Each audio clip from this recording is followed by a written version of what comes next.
Good afternoon, everyone. How was your day today so far? Yeah? Great. Ready for the afternoon? Great. So it's my pleasure to introduce this afternoon's plenary speaker, Devin, who is an accredited film, TV producer turned healthcare professional. Like many of us, comes with different backgrounds. He's a nationally certified emergency paramedic for 7 years. He has combined his skills in marketing, content strategy, and immersive technologies such as virtual reality and augmented reality.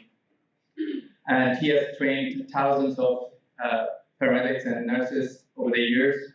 And Devin has passionate about medicine, virtual reality, and solving complex problems with out-of-the-box ideas.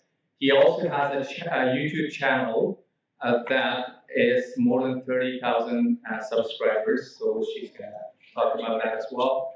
But we're for a treat here to listen to Devin for his great talk, Making Virtual a Reality.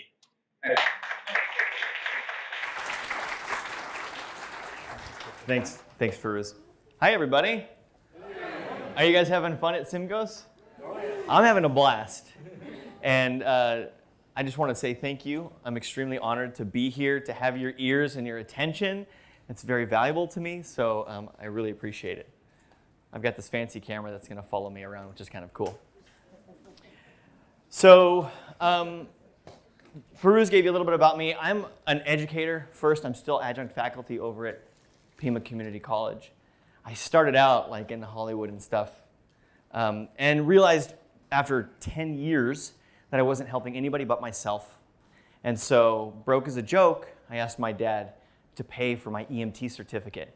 And after I delivered my first patient to the hospital, I realized, I asked the EMT on the box, I was like, oh, so what happens to that guy that we just delivered at the emergency department? He goes, I don't know. Where are we going? We're going back to base? Like, is he gonna be okay? He goes, that's not our job. The EMTs working in that emergency department know more than our medics on our box. And I was like, well, I want to be in there. I want to know what happens to him. I want to be a part of the definitive care. So I became a paramedic, and then I became a hospital medic. And I also learned that I don't want to run into a burning building. That takes a special kind of person, right? Unless my kid is in there and my wife. I'm not going into the building.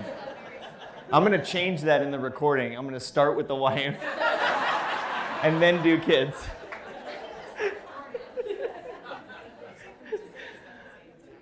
Okay, so my goal here today is to provide you guys with value. I don't know everything, and this is a market that we're talking about that's changing like every month. So we're going to do our very best.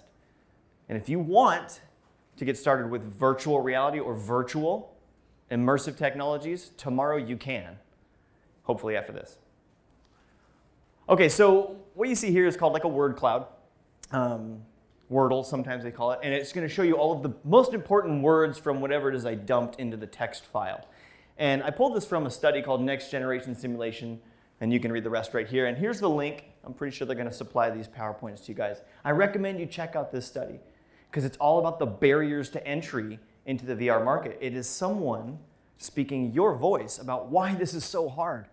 So if you look at this from that context, you can tell technical barrier to VR entry, hardware barrier, time, your time. It takes time to set this stuff up. Simulation takes time. Practice, support, IT support, the software company not leaving you out on your own and you just dumped thousands and thousands, sometimes $100,000 into a product and you are on your own. You don't want to be in that position. So these are the barriers to entry in this market, and I recommend that you check out that study. We're going to talk about how to overcome these, and you're going to have to get scrappy if you want to do it. Because I don't think anyone here has got a checkbook and they're writing $400,000 checks for building out your VR studio. Especially if you think it's going to require a whole new building or a whole new space, which it does not. Before we get into this, let's talk about fear for a second. And I don't think this is going to be the majority of the audience. There might be one person here, but I've come across this quite frequently. Are you going to be replaced by VR as a faculty member, as a teacher? No. Well, not today. As long as you pick up, if you put down the white chalk and you pick up the marker, you're fine. And I'll tell you what I'm talking about. I think about this, actually, let me tell you this story first. So I was working with this, when COVID hit, everything had to go virtual, and I was working with this faculty member to try to get their students online and continue lecturing, and that's virtual, right? This wasn't VR. He is a firefighter instructor. And that's militaristic, the firefighter is. I mean, it's hard, boot camp. Not every school's the same, but man, they run those guys hard. There's a tough guy over there, your plenary speaker from yesterday. And so I'm talking to him, and I'm explaining to him, we're virtual. We've been kicked out of the college, right? And I'm on Zoom with him, or we're actually on Google Meet, and I'm explaining, here's how you teach your students. Here's how you engage your students through a screen, through a camera. And also, while they're taking notes on your lecture, they can pull up their phone. We'll set up a chat room, and they can chat and take notes and listen. And he goes, wait, stop. They're going to chat on their phone? If I saw a student pick up their phone in the middle of class and started chatting and texting, I would take my boot off and throw it at their head. I was like, oh. Needless to say, they did not integrate chats into that lecture. But what was it really about? It wasn't about the core concept of communication and collaboration remotely. It was about, don't like this new virtual screen thing. I want things to stay the way they were. This is a hassle, and this is a distraction, the screen in my hand. That's what this is talking about. I envision a faculty member who stands, puts their feet in the ground, holding onto some white chalk, says, why are we going to replace our blackboards with the white chalk? It works fine. I don't need to change this. My students are doing great. I'm a good teacher. But there's these whiteboards with like colorful markers coming in. And like some schools around the country are using these whiteboards. He's like, no, that new stuff and colorful markers, it's not for me. Plants his feet in the ground. Refuses to even engage with it. And then suddenly, the whiteboards start showing up at his school because it works, because students are seeing colors. They're remembering things better. They're seeing, when this faculty member who's not expected to be an artist, you're just expected to convey the information so the student has an aha moment. Well, now you can draw deoxygenated blood with a blue marker and oxygenated blood with a red marker. And it helps them remember. And he's like, no. Whiteboard, my chalk works just fine. It's not broken. Why are we trying to fix it? Why are we trying to change it? And one day he comes into class and his blackboards are gone. There's all these whiteboards. And he put himself in crisis mode, in a position where now he has to catch up today because he was so afraid of being replaced by whatever this new fandangled technology is. And he was focused on that. He didn't think to pick up the tool, make it your own, and own it. If you pick up the tool now, as everything is building and the snowballs are rolling down the hill, you are a part of the growth of that tool. And you own it. And you are tied to it. And if your student success metrics go up, that's the purpose. That's the whole reason we're standing in front of them anyways. So let's figure out how to pick up the tool and to own it. What I want you guys to know is that your VR solution, whatever it is, it needs to empower you as a faculty member. It should not limit you in your education. It should not prevent you from growing. It should grow with you. These are concepts you need to think about as you engage with whatever software, whatever hardware. You need to be able to make the learning environment what you see as the most important way to teach your students using this tool. So don't back yourself into a corner, because you can do that with software and hardware, where you can only do one thing with it. Make sure it grows with you. Tess at xrenegades.com/list did a great job. She's faculty. She's nursing faculty. And went through all of the companies and wrote a blurb about each one. So you can view the list and go, I think I want to take a demo with that one and that one. And that's what you need to do. You need to decide what solutions are going to serve you and your faculty and your students, and then take demos with that software. Okay. I was polling you guys, and thank you. Almost 80 of you guys responded. And as it turns out, as you can see from this poll, only about 5 people actually responded that you have a fully built VR studio ready to go, and high five. Awesome job. But most of us are in a position of just getting started. We're just starting to talk about, and even more of us are just listening to leadership tell us we need AR, VR, XR, mixed reality, all these acronyms. We need that at our institution, so let's go. Get the thing, let's make it happen. Do you know what TLDR is? Too long, didn't read. That's what leadership's doing. They have bigger fish to fry. They want the acronym. They're handling budgets and all of this. It's your job to figure out what works best for the students. And now you guys have to become experts at every.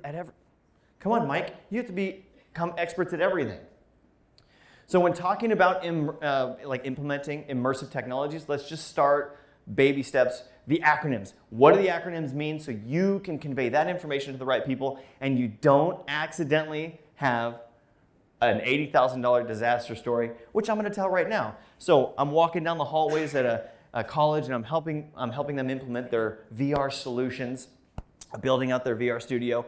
And as I'm walking down the hall, I walk past an IT guy and the director of the Public Safety and Emergency Services Institute.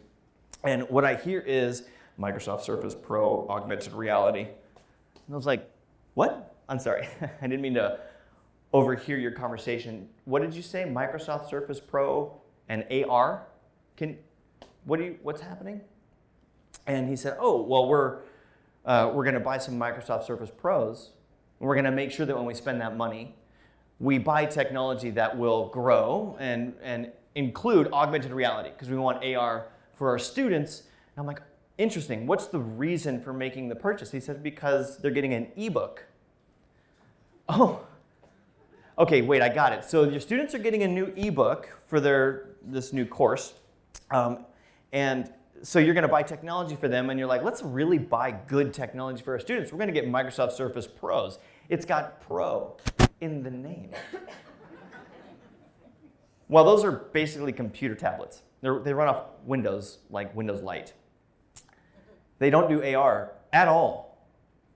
I mean, maybe they'll do some applications, but no, it's not, they don't do it. And they're expensive. Easily, you could spend $2,000 on a Microsoft Surface Pro because it's like upgrading a computer. How much memory you want? So I stopped them and I had to have a moment, like a come to Jesus moment, and be like, guys, don't do that. That is $80,000 worth of 60 paperweights you're about to buy.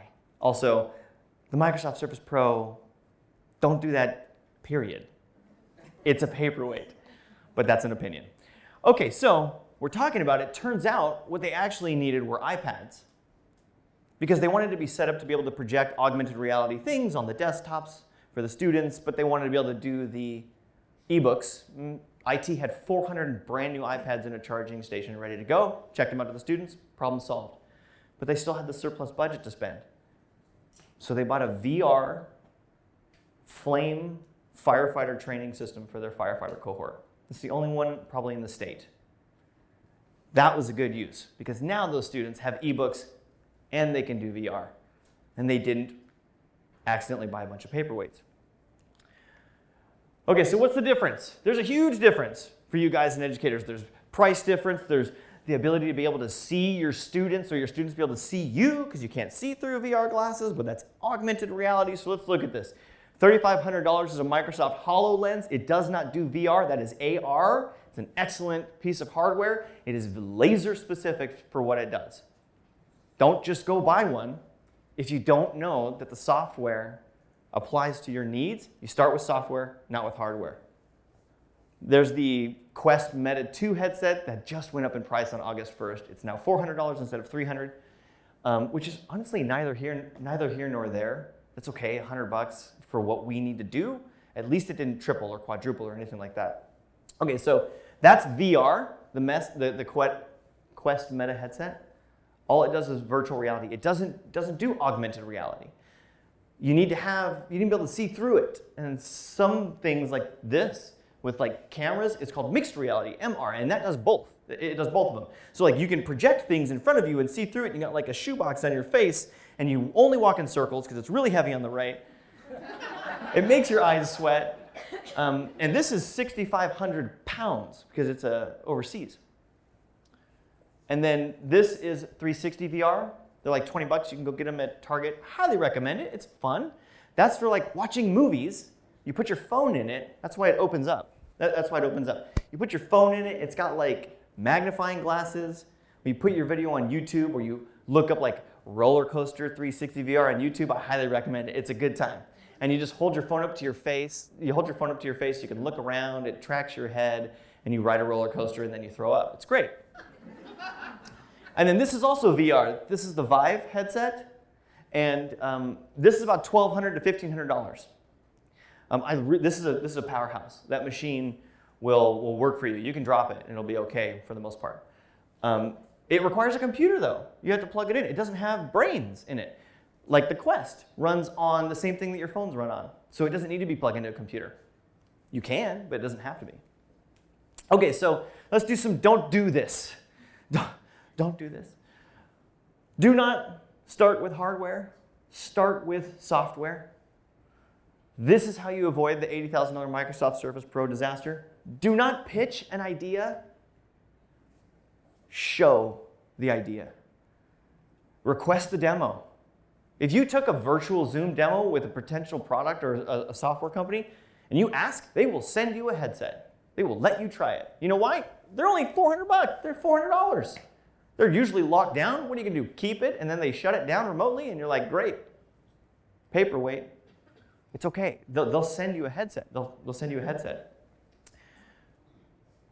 Oh, I got to tell the facility story. All right, so here's an important reason why you need to show it. At this college, I'm helping them build their VR solution, a studio. And we have to work with facilities. You can't hang a picture in class without facilities. You're going to put a hole in the wall. And the solution that we had was the Vive headset that's got a cable connected to the computer. So naturally, when you're in VR and then you turn around, it's going to wrap around your neck or your feet. Like you need to hang it up above you. I got to drill a hole in the ceiling, or facilities does. And they're called Kiwi. There's a bunch of them. Little like elasticy, retractable cords, and it suspends the cable for you above your head safely. That's what they're made for. But facilities didn't have a good relationship with our department. Staff were doing things like hanging pictures without asking permission, and it was just a sour relationship. So how am I going to get facilities to create a solution for me for the students? Well, I booted up all of the VR. I had the demos downloaded. Everything was ready to go, and I scheduled a meeting with facilities to come and check out the space. And when he walked in, hey, how's it going? We were shooting we were talking and just being buddies. And it's like, hey, and he sees a beating heart on a big flat screen TV behind me. He's like, what's that? I was like, oh, that's virtual reality. I left that on, sorry. Have you ever done VR before? And he's like, no. I said, you want to try it? It's ready to go. There's no students here. We're in between hours. You should try it out. You should try it. It's fun. Okay. I put facilities in VR, and he was standing inside of a blood vessel, and blood cells were like going past his head. He was like in a spaceship, and he was touring a blood vessel, and like there was a plaque, and it was like, he was in there for 30 minutes. Takes his goggles off, sweaty eyeballs. He's like, wow, my feet got tangled on that cable. You're right, it did. He goes, we should make it so the cable goes, I'll send you something for that. Thank you. And he's on our team. That's what you need to do for your leadership. You can't just pitch the idea with like PowerPoints. That's not what you're going to give the students anyways. Do you realize how much easier your job is going to be to try to get funding for your immersive solution if you can play with it and it doesn't even have to be the actual solution? It can be, you could put your dean in Beat Saber and they'll be like, we got to put our students in VR headsets because that was fun. Okay, so which hardware and why? This is a little controversial. There's someone here who will disagree with me about the Focus 3, and that's okay. Generally speaking, these 3 headsets will work on almost any software platform solution you're seeking out there for virtual reality. The Quest 2 is almost supported by absolutely everything. The Pico Neo 3, they're coming out with the Pico Neo 4 soon. It's overseas, and that also works on most platforms. Some platforms, they need to make some adjustments, but it's just like the Quest. It's just, the Quest is owned by Facebook, and the Pico Neo is owned by ByteDance, which is TikTok. And the Vive Focus 3 is also, by the way, all 3 of these, they don't require cables.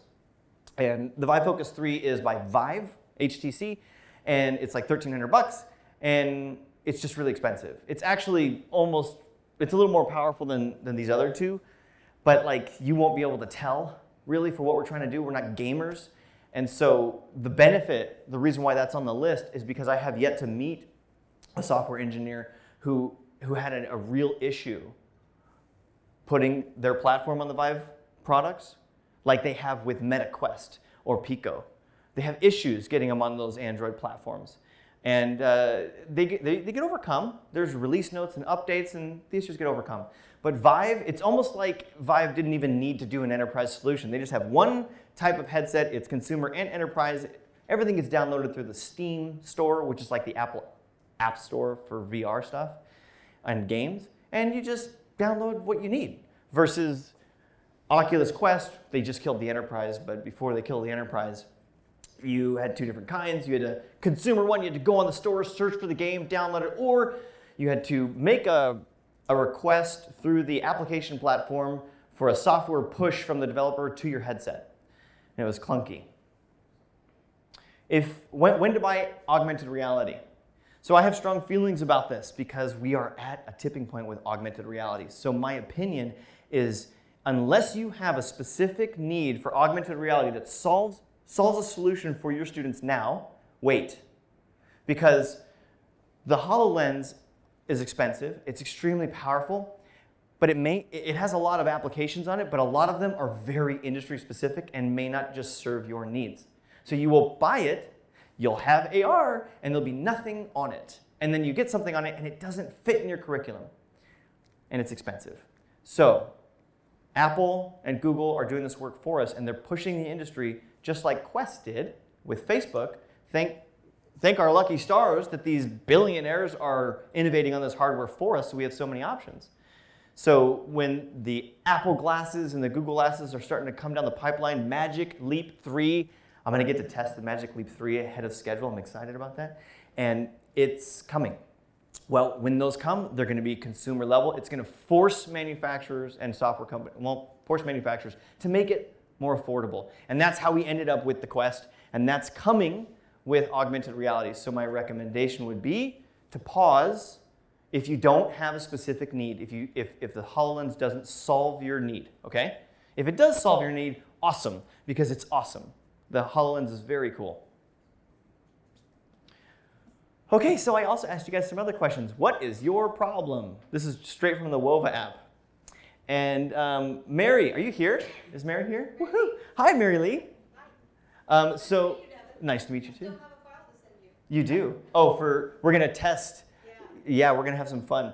So we were chatting because there's something really cool you can do with virtual reality. You can download a free application called Google Tilt Brush, which is a painting application. You're in like a blank environment and your brush strokes float. Well, you can import 3-dimensional objects into that. So if you import a heart, you can annotate on it, and you can record that, and you can provide it to your students. Or you can put them in VR and they can annotate on things. You can assign them, go in there and label. It's kind of cool. It's a free, scrappy way to start VR tomorrow. All you need is the headset. The application's free. Okay, so in demos with students, they don't have exposure to VR and they can become focused on the device because it's cool and it's fun and it's neat. And guess what? It distracts from the reason why we're here, which is education. You're supposed to be learning your AV blocks. You're supposed to be learning patient care. You're supposed to be learning to suction the trach, whatever. Stop focusing on how cool the hardware is. Jimmy, put that down. Okay, so how do we solve this problem? And now I'm going to make someone nervous in the audience. There's a very humble guy here who is putting his students through virtual reality every single day. And his name is Robert Victorino, and he's right there. And he's awesome. And we're not talking $1 million endowment. I mean, look, they're in class. It's a class. It's their normal classroom. But why is he doing it is the question. Because the technology needs to fade away in the background. It needs to be nominal. It needs to be the thing that is not the thing of the day. When you have a sim day, it's like a big deal because sim days take time to set up. When you do a sim day, it's probably 3 days for you guys and 1 day for the students. There's setup, actual play time, and then there's breakdown and cleanup and all that other stuff. It's time consuming. It requires a lot of manpower and it's important and valuable and it ain't going anywhere. Those mannequins out there are crazy. There's a baby out there. I know they said it's not real. I'm pretty sure it moved. So he's putting his students in VR every single day and not for 6 hours, right?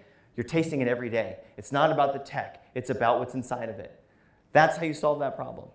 But you can't solve that problem if you don't have a VR headset. And that VR headset's $400. And he's casting to a television, which means if I was in VR right now, you would see what I would see. You would also benefit from what I would be doing. So we can engage an entire class with one headset. What's your problem? Is Scott Sumter here? Hey, what's up, Scott? Nice to meet you. So getting money for what's seen as a game by management, that is a really awesome question. And I'm going to show you how to get money one way. And it's a lot of work. The good news is that it's right up your alley. You know all that passion that you have when you're in class with the students and like why you teach? That's how you get the money. It's not about the cool factor. Leadership needs AR, VR listed, right? In the college's curriculum. But it's the why that will get you there. So let's talk about that. This is Pima Community Colleges. When they do All College Day, they have like missions. So they have the 5 gaps. These are the big overarching problems that they're trying to attack, generally with their education. And then Center of Excellence. If you're not using, just sidebar, if you're not using the word Center of Excellence when you are pitching a need for a budget, start using the word Center of Excellence because that means something to leadership. This is a center of excellence. It's like all of these prongs. It's just another way to say that you are an institution that meets a certain standard and is cutting edge, is world-class with instruction, is comprehensive. These are all things that are already happening in your classroom. But we want to shine a light on what you're doing and for leadership to go, look at that is cool. You guys have been doing cool stuff this whole time. But there's a really neat new tool that you can use that will shine a light on what you're doing. Okay, so let's just real quick. Let's see, educational achievement, global diversity, sustainability, absolutely, technology skills. I feel like I can use those words in a pitch with my leadership because I know that some of the software applications are more diverse than even what you'll see at your local emergency department because of the demographics in your area. Boom, diversity. Now your students can come in contact with a whole subset of different colors and skin types and shapes and sizes. Skills is a tough one, but if you're talking competency, critical thinking skills, now you can hit that one. Because doing this with your controller doesn't help you learn how to put in an IV. I'm not learning how to do a trach. I'm learning why I need to suction the trach. Okay, so you can see this is the language you want to insert and speak to when you're asking for money as the why. Start with community. This is where your guys' bread and butter is. You have to be mission driven. What does your community need? Do you guys have a digital divide? We all do. Meaning there's a good chance that people in your community will never see a VR headset unless they see it at your institution, because they pay to come here to be a part of things that they don't get to do in the real world until they work in the real world. And soon, VR, AR, XR is going to be in the workforce. They may get a job and go somewhere and be handed a piece of technology and go, I did that in college. I actually have one because my college issued me one because it was less expensive than an iPad. And so it was sold at the bookstore. This is where your deans are going to be looking for federal funding resources. The Department of Labor, pretty sure that's Health and Human Services. Department of EDU Title Grants Department. And these federal funding forces are good.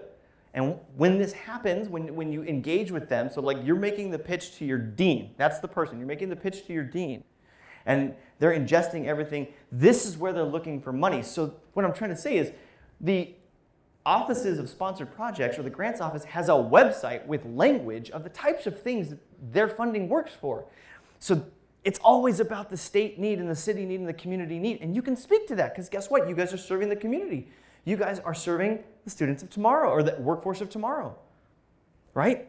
That's the language that you use because that's where they're going to go for the funds. Deans have a tough job. I don't know if there's a dean here, but if they are, you should hug them after this because they have to be the heart. They have to be mission-driven, and then they have to talk to the CFO or leadership about the money and make sure that the decisions that they make have a return on investment. How will this increase enrollment and revenue? How could it possibly, if we have some VR headsets, increase enrollment? Actually, VR is really cool and really fun. And I'm actually really stressed as a student, or as a faculty member, or as a clinician. I'm a little burnt out. Last 2 years, maybe someone's feeling a little depressed. You know, you don't have to do work in those VR headsets. You know how many free applications there are that put you on a beach with music, that allow you to be underwater and look at the fish and just like escape for a minute and decompress? Like, lean into that, guys, because that makes this device work on all sorts of levels for your students. Now they get to come into class and they get to learn something and then practice on their patients, and then they take that home and they get to practice that stroke assessment because it's complex strokes. 10 times. They come back into class the next day, maybe you adjust the case scenario for them, but they have never been able to do that in their living room before. Prop up a patient and engage with them, maybe talk with them, maybe actually treat them, maybe make critical decisions on pen light. What do I do for this? Oh, I failed on that one. Let's try it again. Non-destructive environment. And they're getting stressed at school and they log in and they make like a chat room with their friends and they have like an avatar and they have fun. You know, Facebook was like a big problem. It's still a problem in these schools because these headsets, the MetaQuest headsets, have required Facebook, which is a blocker for educational institutions. Colleges don't want to play with Facebook because it like causes problems, right? People post things on Facebook. It's inappropriate. It's associated with your college because you gave them the Facebook page or the device that integrates with Facebook, and it causes problems. So Meta's fixing that. Now you can, well, we'll call it air quotes fixing. Now you can sign into your MetaQuest headset with like a Meta account, which is so different. But don't we issue students iPads? We give students iPads. Sometimes it's a part of their course fees. All these students in 2022 should not walk out of school without having some technology in their hands that makes them feel like they're a part of the actual today that we live in, with screens and good technology. So it becomes a part of their course fees often. You know, you can get on Facebook with an iPad. What's the difference? None. None yet difference. Except when they issue the iPad, they make the student sign a little thing that says, I will not abuse this device. Why aren't we doing the same thing for VR headsets? Just lean into it, guys. Let them play. That speaks to what you were talking about. How are we going to expect this new technology to just become second nature if they didn't goof around in it a little bit? have some fun.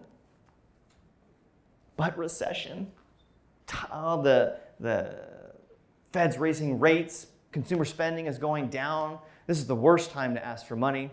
Wrong.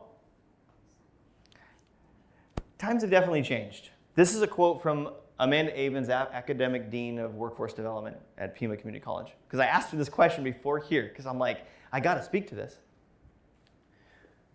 Federal dollars, when they get like assigned for something, they stay there. That's what they're for. And that can cause a wrinkle, because if you apply for federal dollars like COVID relief funds or something like that, and you're going to use that to fund some VR project, and you list one headset on that invoice, you have to buy that headset. That's what the federal funds were for.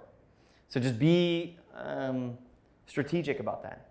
Maybe you just say VR headset as an all-encompassing line item. You're going to have to budget, but you know the numbers. You can average this out. Okay. Consumer behavior in education has been evolving. Used to be that unemployment rates would go up and so would enrollment. And it's not quite the same anymore.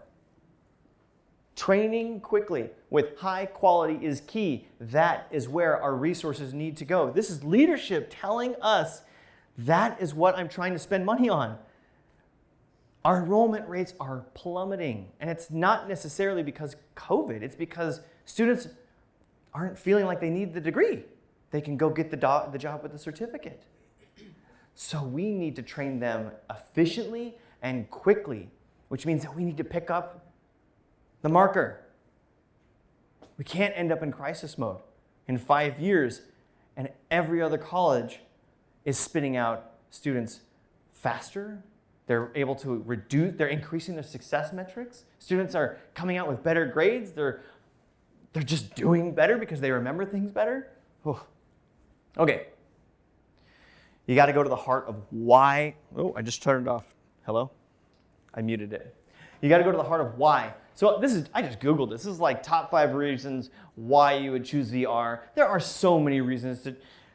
There are studies, there's case studies, like, oh, it improves engagement, retention, memory. Any one of the people out at those tables can tell you why their product is going to help your students. You got to go deeper than that. At the heart of it, you have to watch your students' success metrics increase. You have to watch them win, and you have to give them the technology so they will win. I'm actually getting choked up.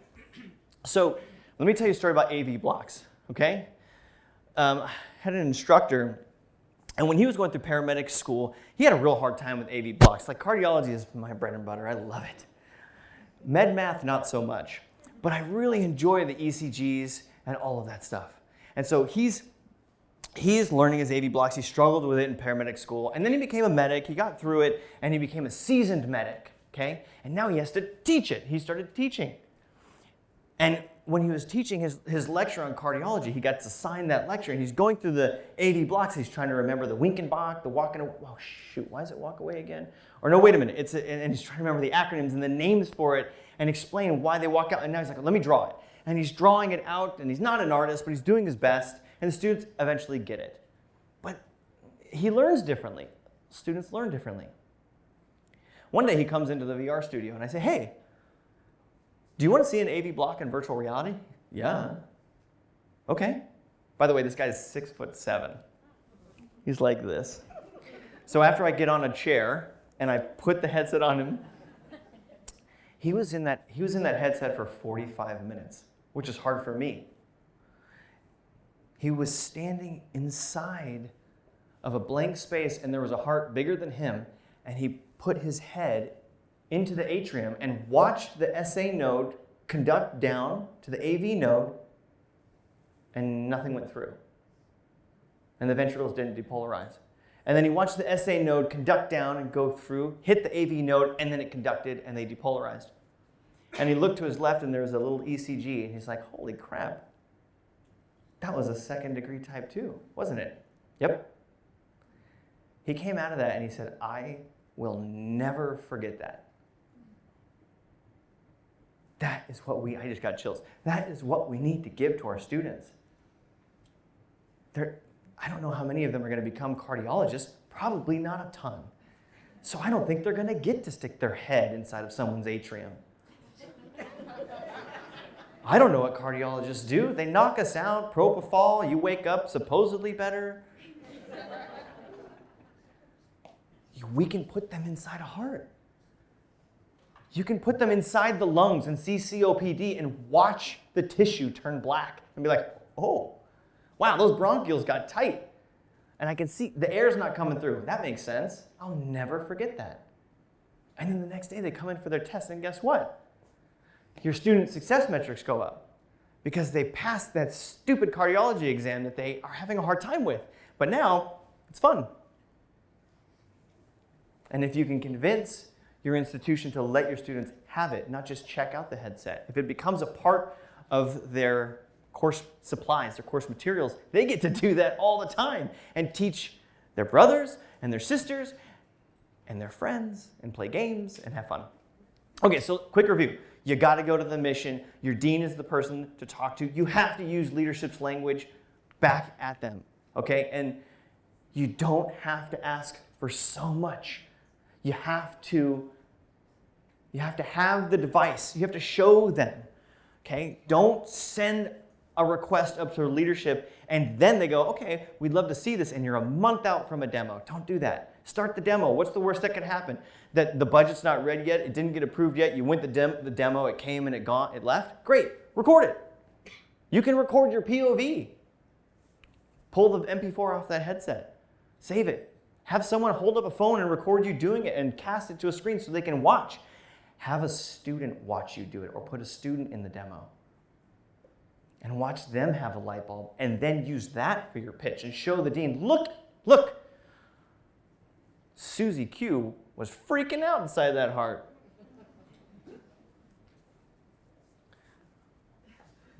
Just start with one, guys. Just grab it, do it. You're $400 away from becoming a VR institution. I don't work for Meta. Buy whatever headset you want. Do not let $400 prevent you from becoming a VR institution and trying it. Even if you do try it and you're like, that's not for us. It's $400. Your college issues you laptops 3 times that expensive without thinking about it. It's the same thing, man. It's a computer on your face. I don't know why they don't call them face pewters.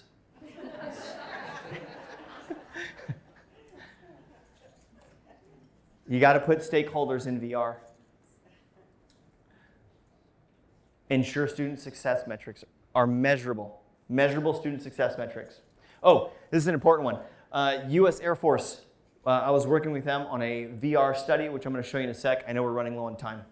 And I watched 2 cohorts at 2 different times go through the study. And the first time, the students had a terrible experience. They were sitting, waiting for IT support to get them on the Wi-Fi because the headsets needed to be connected to the cloud software, and everything was locked down. The system treated the headsets as though they were like a problem, and they sat there for like an hour. And once they were online, all the headsets needed to be updated, and the software wasn't even downloaded yet, and there was another hour, and then lunch came, and by the time they were supposed to do a really cool VR patient scenario, they were like, this is bull honky.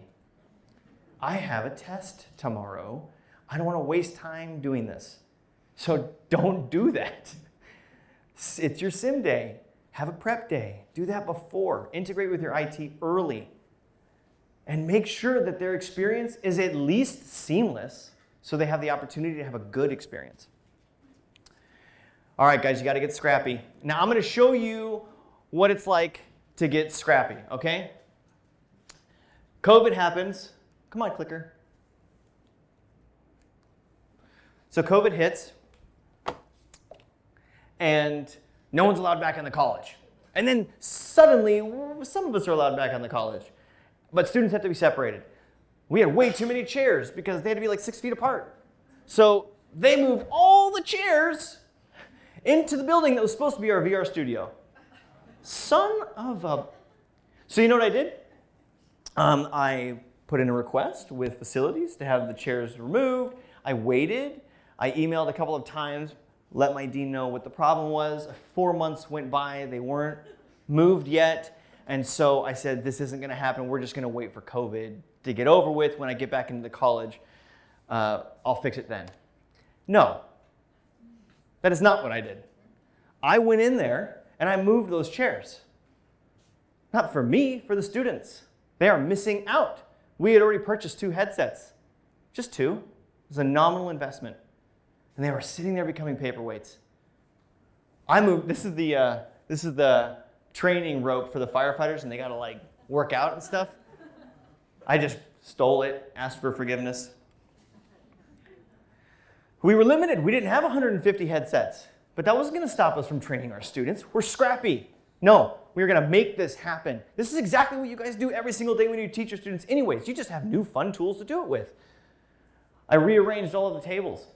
Got a flat screen TV here. I've got an instructor table. So the instructor's standing up top in front of the class. They're all separated 6 feet. And you have a screen here, and behind them is a nice open empty space for a student to be in virtual reality. And guess what? All of the students get to watch that student go through virtual reality, try out a patient care scenario while the instructor is up top debriefing, explaining why what they're doing is right and wrong. And then Robert laughs at Devin for accidentally killing the patient. And he's like, that was funny, wasn't it, Robert? You're up next. We're going to give you a full mega code. Good luck, buddy. And then they try, and you watch that one go through it. It's a non-destructive environment. It just becomes playtime. And then the faculty member goes, let me show you. They get in. And now all the students are watching the screen. The faculty member is over in this area, and this is why I do this. Look at this. This is why I do that. And they're seeing it in 3D on the screen. And guess what? So the students are seeing it 3D on the screen. Guess what? We're recording. We're screen recording. And the headsets have a mic. So I'm recording the voice of the faculty member as well. We put that on YouTube. Send it to our students. Unlisted. It's only for them. They get to watch that again. They get to learn in VR, watch VR, and then go home and watch VR again. That is scrappy when you're forced out of the college. We did that, and it worked. We had the highest pass rate, first-time pass rate, 95% for that cohort, and they were the first fully remote cohort. After that, they invested $65,000 in a firefighter flame VR virtual firefighting unit. And now their FSC cohort, the firefighting science cohort, gets to actually put out fires in virtual reality. Then COVID relief funds got approved. They've got 150 headsets coming. They don't have to buy them all at once, so they're going to buy 50. They're going to buy 50 now. Then, well, I guess this is a little out of order. It was working, so they started a study. They went to the University of Arizona, used their IRB, and said, we are going to create metrics, testable, success. And they put students at this college, another, it was like, I think 8 colleges across the country, and it was 8. So they're going through the normal paramedic first time school. 8 of them, at one point in their education, they get to do some virtual reality, and the other 8 do not. And it was just randomized, and they went through it. The results are going to be released at EMS Expo this November, at the end of this year. That's happening now. Then they made the news in Virginia because one of those colleges was in Virginia, and some local news found out that the college was doing VR for their first responders who have a community deficit, the community need. Our frontline workers, nurses, first responders, 30% deficit, people aren't applying. Freaking FEMA is getting jobs for a lot of our medics and nurses to poke people and just give them vaccines. Well, guess what? As wonderful as that is, you're pulling them out of the workforce. They're no longer at the hospital. They're no longer at the fire station. And they're making more to poke people in the shoulder. Good. I'm glad for them. Hey man, 2020, the last 2 years have been rough. If you stopped being a healthcare provider and you muscled through, good job. I don't blame you. But it was a big deal because that city has a deficit. Community need, college investment. Okay, you guys want to see the AV blocks in 3D thing?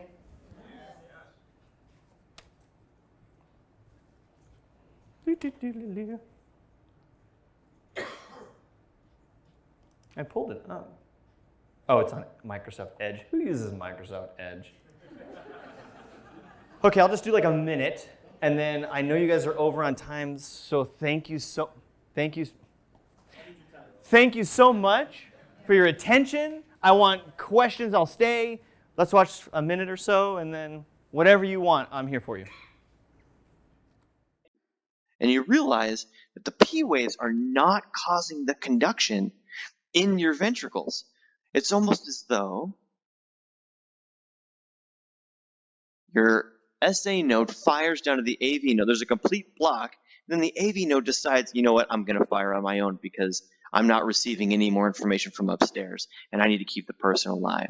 So it fires, nothing, AV node takes over and fires for you. So this is a bradycardic individual. This also means that if you treat the atrium, you're not helping the situation. Because if you just increase the rate of the atrium, you just increase the rate by giving something like atropine, all you're doing is increasing the beating of the top half of the heart, and the bottom half of the heart is still continuing on at a third the pace in this scenario. So look at how many beats we have in the atrium. Let's just look at this for a second. You see that?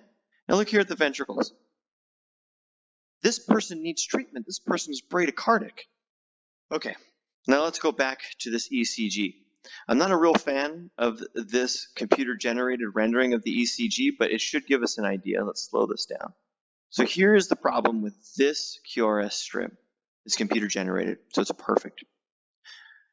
In real life, you're going to see a P wave, a QRS, and then you're going to see a misshapen T wave, or a T wave that has two bumps in it because it's actually a T and a P on top of each other.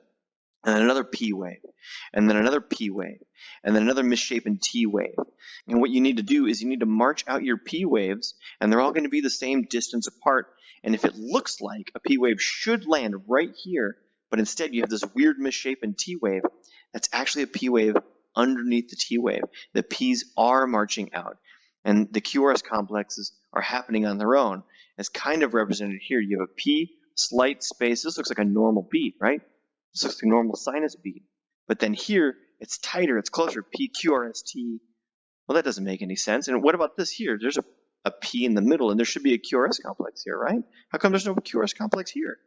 So P, QRST, P, QR, well, there should be something here. There's no rhyme or reason to this. This is actually P, QRS, misshapen T wave, because there's a P wave underneath it, an atrial beat underneath the refilling of the heart. A P wave, a PQRST, a T that is misshapen. You guys know your blocks. But as you can see in here, I'll just mute this. You can go right up and walk right up into this. There's lots of stuff like this. It doesn't matter what application you use or what software you use. You pick the one that serves the need that you have. That's why you start with software. All right. I have no more words.